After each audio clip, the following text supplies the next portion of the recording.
শ্রদ্ধা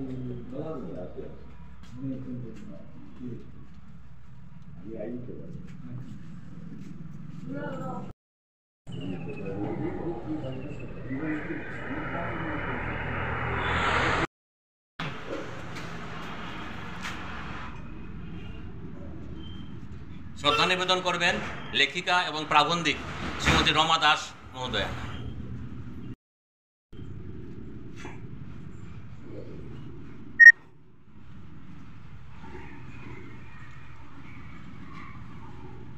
শ্রদ্ধা নিবেদন করবেন প্রাক্তন বিধায়ক শ্রী পদ্মকুমার দেববর্মা এবং বিধায়ক শ্রী সুখেন্দু বিকাশ দে,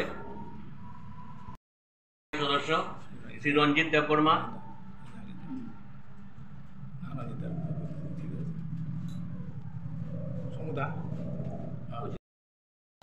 শ্রীমতী গৌরী পাল এবং পঞ্চায়েত সমিতির প্রাক্তন সদস্য শ্রী রাজকিশোর দত্ত,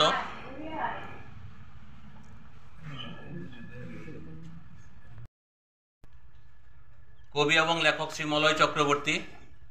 শ্রদ্ধা নিবেদন করবেন প্রাক্তন জেলা পরিষদ সদস্য শ্রী পলাশ ভৌমিক,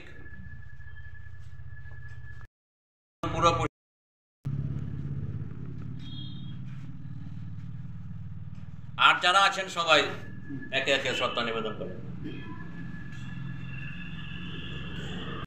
সমন্বয় কেন্দ্র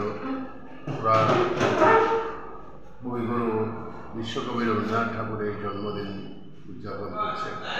এই জন্মদিন উপলক্ষে কবিগুরুর প্রতি উপস্থিত সকলে বিনম্র শ্রদ্ধা জ্ঞাপন করছে।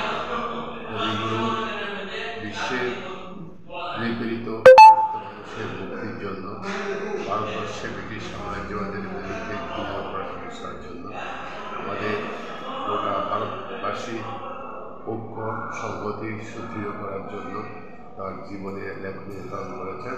আমরা আজকের দিনে আমাদের সেই শ্রদ্ধা জ্ঞাপন করছি। সেই ঐতিহ্যকে ভারতবর্ষে বজায় রাখার জন্য চেষ্টা করি।